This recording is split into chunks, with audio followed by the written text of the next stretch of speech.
Merci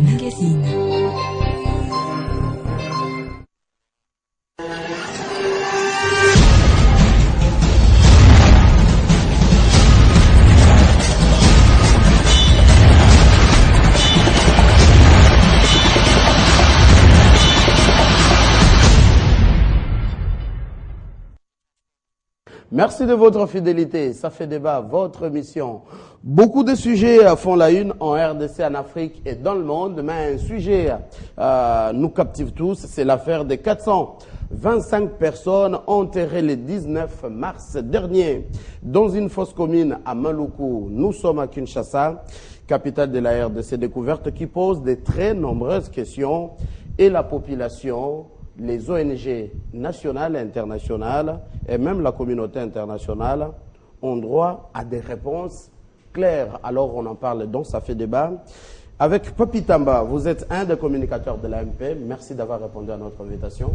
Merci, M. Mathieu. Bonjour. Bonjour. Et face à vous, Laurent Onyemba, il est juriste, acteur politique indépendant. Laurent Onyemba, merci d'avoir répondu également à notre invitation. Merci, cher Mathieu. Ils vont nous rejoindre d'ici là, deux éminents journalistes, Fidèle Moussangou et Joachim Diana. Alors, c'est parti. Papi Tamba, c'est quoi cette drôle affaire qu'on n'arrive pas à bien expliciter? Sont-ils des indigents ou c'est autre chose? Les 425 personnes dans une fosse commune à Maluku. Merci Mathieu pour l'invitation. C'est une affaire. Hein. Je ne vais pas en rajouter pour dire que c'est une drôle affaire. Je dirais que c'est une affaire, mais une affaire importante. Tous ceux-là qui se posent des questions, pour moi, ils n'ont pas tort. Ceux-là qui voudraient avoir certains éclaircissements, ils n'ont pas tort non plus. Mais ont tort ceux qui instrumentalisent une affaire qui entre dans le cadre d'une procédure régulière, ceux qui veulent avoir des réponses avant la justice. Ceux-là aussi ont tort. À ce jour, nous avons des réponses apportées sur le plan administratif. Ces réponses-là ont convaincu une partie de la population, mais n'ont pas convaincu une autre partie qui souhaiterait que nous puissions avoir ces réponses-là par la voie judiciaire.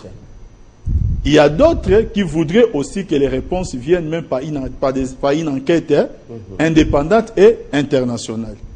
Tout cela, pour moi, ils ont raison de chercher des réponses. Il n'y a rien à les reprocher. Maintenant, qui reprochons-nous? Mais c'est Mathieu, tout en reconnaissant que l'affaire est importante parce que 425 personnes, c'est en moyenne 3 villages.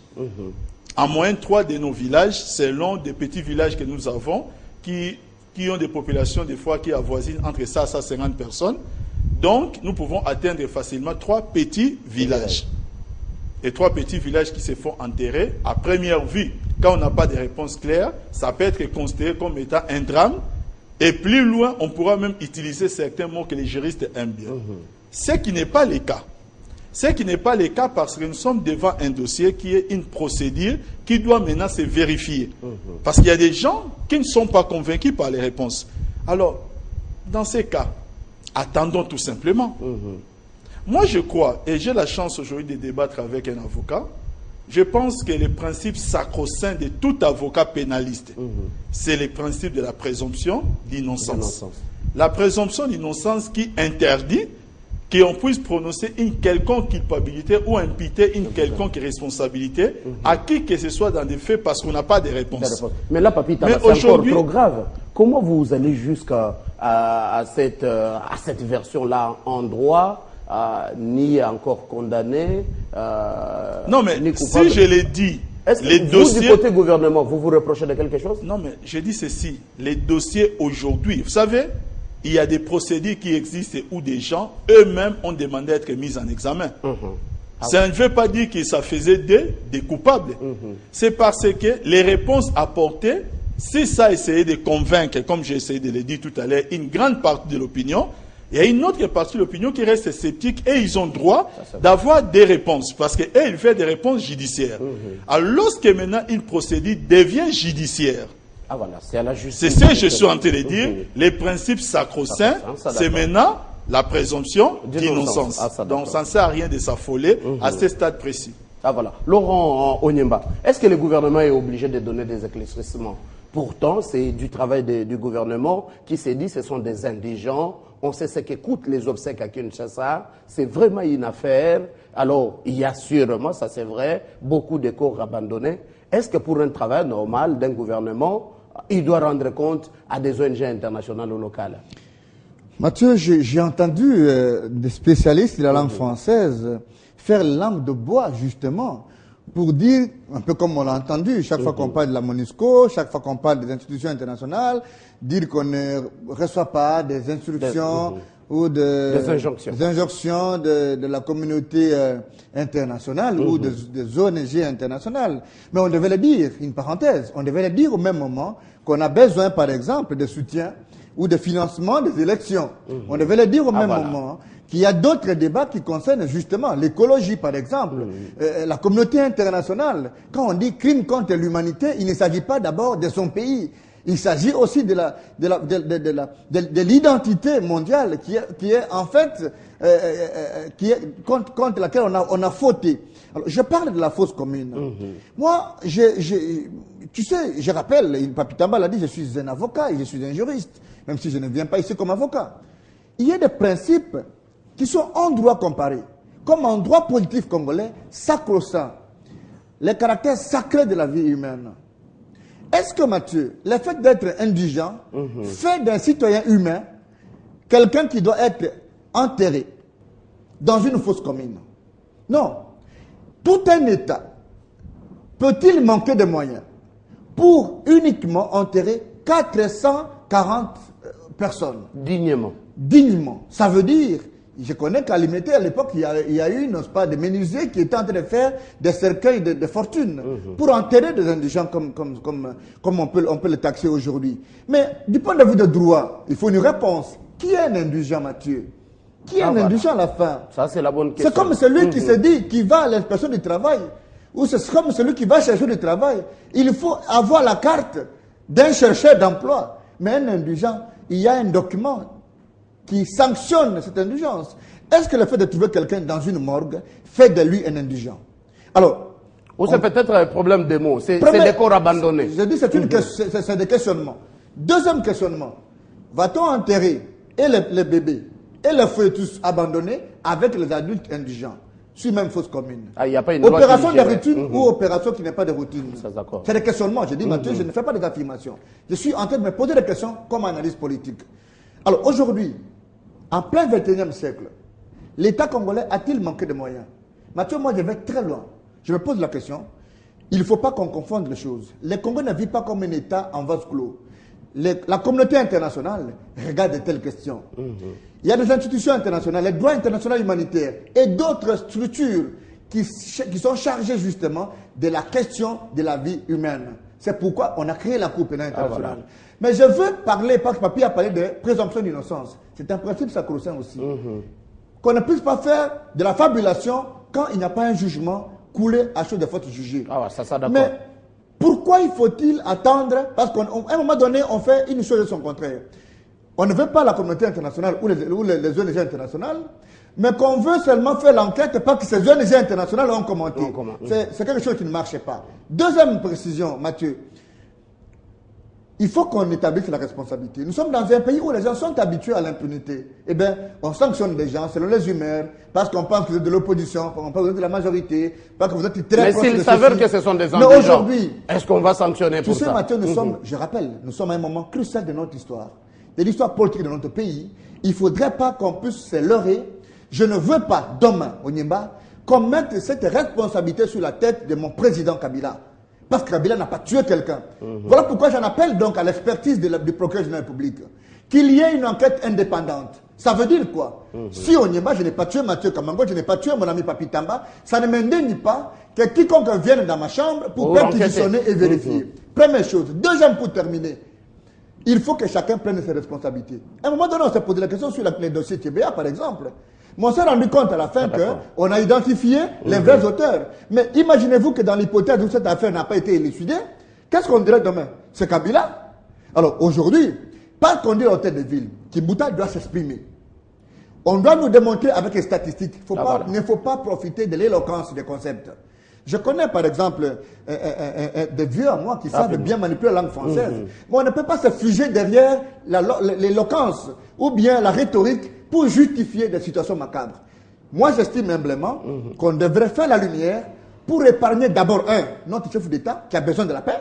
2, que toutes les personnes concernées donnent des justifications. Et je demande au président, et donc si quelqu'un ne donne pas de bonnes justifications, qu'il démissionne. Dans quel pays les gens ne démissionnent pas s'ils n'ont pas été à la hauteur de leur responsabilité? On doit les pousser ou les forcer à démissionner. Alors, Papi Tamba, on revient à vous. Que dites-vous de cette classe politique et surtout l'opposition, accompagnée avec certains médias, surtout les médias occidentaux, qui pensent que ces morts seraient liées à une certaine répression de ce qu'il y a eu comme manifestation les 19, le 20 et le 21 ici à Kinshasa, janvier, ici à Kinshasa?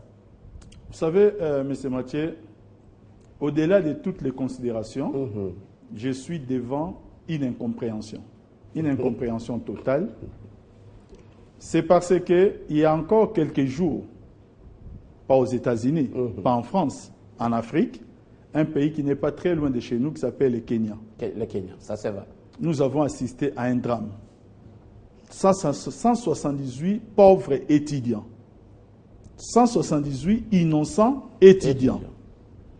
Être saccagés, tués d'une mort atroce par Boko Haram.